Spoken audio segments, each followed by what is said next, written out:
What's up, CFO gang? It's your boy J Tuck. Real Cowboys fans stand up. I don't know about y'all, but I feel good. I feel good. A lot of people want to take away the Cowboys' victory. It's okay. No sweat off my back. I'm still smelling like victory this morning, man. And salute to everyone who tuned into our first ever live game stream, man. We had a blast. It was a roller coaster of emotions, but we had fun. But most importantly, we got the victory. But as y'all know, in Dallas, there's never a day off. And this morning, there was some news circulating that came from Jane Slater and said, hey, there's a possibility that you could hear some news come out with the Cowboys and TY Hilton. And like, okay, right, kind of piqued our interest, right? Because during this whole Odell Beckham Jr. circus, T.Y. Hilton was one of the names that a lot of us mentioned, like, hey, what about this guy, right? But then, boom, about an hour later, T.Y. Hilton was signed, and he's officially now on this Dallas Cowboys roster. And me, I'm cool with it. I know a lot of people saying, Tuck, he's old, he's 33 years old. Like, we are not looking for a wide receiver one. Hell, we're not even looking for a wide receiver two. We are looking to add some depth and a guy who understands the game, the philosophy, and this offensive approach. And when it comes to T.Y. Hilton, he's done that on numerous occasions when it's his time as an Indianapolis Colt, man. So had some injuries. That's always kind of been his knock against him was his injuries. But as far as skill set, man, T.Y. Hilton is a phenomenal wide receiver. And you're seeing a lot of things that comes out when it comes to Mike McCarthy's talking about T.Y. Hilton, that he's in shape. That's the most important piece, right? And he can contribute now. Not next year, not 2024, but as of right now. And when they speak about T.Y. Hilton, they say he's very instinctive. And that's a very important piece when it comes to being a wide receiver in this Dallas Cowboys offense. I think often fans look over. So when you look at T.Y. Hilton in a whole,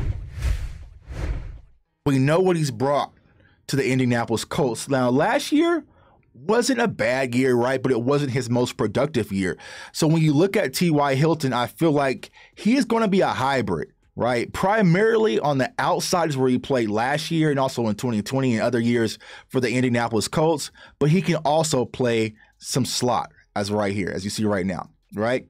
So I feel like he's going to kind of give you a little bit of both worlds, right? Being your outside guy, but also being an inside guy. And the Dallas Cowboys like that, right? They like to move around your wide receivers, right? So you like see CeeDee Lamb inside, outside, right? They just don't have that prototypical position. They like to be flexible with their approach, right? But when it comes to T.Y. Hilton, the one thing I think he's really going to help the Dallas Cowboys with, if fully healthy, right? But I think he'll be more than enough healthy, right? To be able to stretch the field, most importantly the seams, get vertical, but also he's going to be able to get separation. I feel like when you look at this Dallas Cowboys wide receiver group as a whole, as of right now, what's really going on? Now, to be honest with y'all, I'm not really concerned about the wide receivers. Are we last year's wide receiver core? Absolutely not, right? You know, you're replacing Noah Brown and with Amari Cooper, like different things like that. Cedric Wilson's going right. But I feel like the Dallas Cowboys have more than enough, right? But where I feel like we really have been lacking from the standpoint is separation. Dak likes separation. And he most importantly likes his wide receivers to be where they're supposed to be. We mentioned Dennis Houston, like that was the biggest praise that Dak had when it came to Dennis Houston. He is where he's supposed to be. Because when you run those option routes, especially when it comes to our scheme, it's very important that one, you're on the same page with the quarterback, but also you're where you're supposed to be because you're not leaving the quarterback out to dry and having these costly mistakes that's leading to turnover. So I feel like T.Y. Hilton is going to instantly fix that and have instant impact when it comes to this Dallas Cowboys offense in our wide receiver core. Now, the question I've been asked, Tuck, what does that mean for Jalen Tolbert? What does that mean for James Washington? And to be honest with you guys, I don't know. I feel like James Washington will still remain active on the roster. I mean, hell, he just got his first game yesterday, right? So I feel like it would be kind of unfair to James Washington to cut him after one game. But what we are going to have to keep our eye on is how are the Dallas Cowboys going to treat Jalen Tolbert? Some people are saying, kind of give him that turf toe injury, stash him on IR. But I feel like at this point, y'all, I don't want to count Jalen Tolbert out, but I feel like the Dallas Cowboys will be okay to maybe try to put him on practice squad. And if he gets snatched, he gets snatched. But you still have Dennis Houston. You have 4 wide receivers. You have Simi Fioco. We have a whole draft next year. I feel like if things don't work out with Jalen Tolbert in year 1 and someone snatches him away, they'll be perfectly fine with that. I mean, hell, look at what happened with Ridgeway, right? So if they're comfortable with letting Ridgeway get snatched, you might see that possibility with Jalen Tolbert. So it's going to be interesting because you can't keep 7 wide receivers on the roster. It's just can't have it, right? And people forget Kevontae Turpin, that counts as a wide receiver, even though he's not being used in our offense. But some sad news, man. We got to talk about it. Terrance Steele looks like he tore his ACL and MCL, which is very unfortunate because Terrance Steele was having his best season. We all know that Terrance Steele is in a contract year trying to get that paper, trying to get paid. So it looks like we have lost Terrance Steele for the remainder of the season. And I kind of got this question, and I put it on Twitter, but my guy Isaiah Stanbrick from DallasCowboys.com, him and Nate Newton and Kyle Human, they were having this conversation last night. So me personally, we're thinking, okay, well, Jason Peters came in, played well at right tackle. You get Tyron Smith, there's your left tackle. You plug Tyler Smith in the left guard, and we get right back to work, right?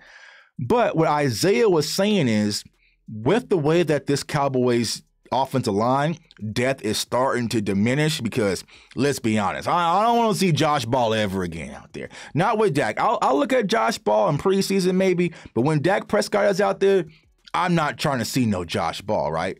So do you go out there with Tyron Smith at your left tackle, Jason Peters at your right, you keep Connor McGovern at your left guard, and you keep Tyler Smith as your break of a case of emergency? Because if something happens to Tyler Smith, we lose a lot of flexibility, and you have 2 older veteran tackles trying to go out there, right? So, I get his standpoint, but for me, scared money don't make no money, y'all. Scared money don't make no money.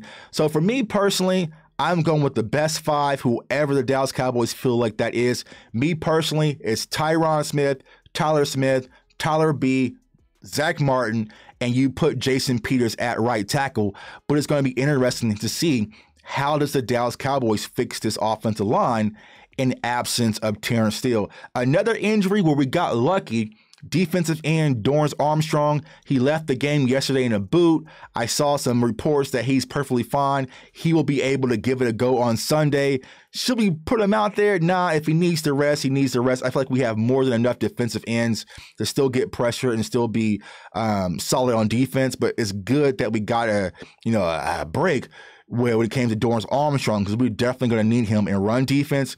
But speaking of the run defense, I think that we might lose one of our trades that we acquired this year in Jonathan Hankins, our big nose tackle. Looks like he has a torn pectoral muscle, might be gone for the rest of the season. So, it's going to be a huge opportunity for Bohanna, Osa Digizua, and some other guys to really step up, Watkins to step up in that interior, because we know we got the Eagles coming up, and we also got those Tennessee Titans where we got to stop the run. But let me know how y'all feel, man. Are you excited about T.Y. Hilton joining the Dallas Cowboys? What's your thoughts on the offensive line, man? I appreciate all the support. Follow me on all social media platforms at JTuck151. I want everyone to stay safe, stay blessed, stay encouraged, and a win is a win. Ain't no haters around here. Peace.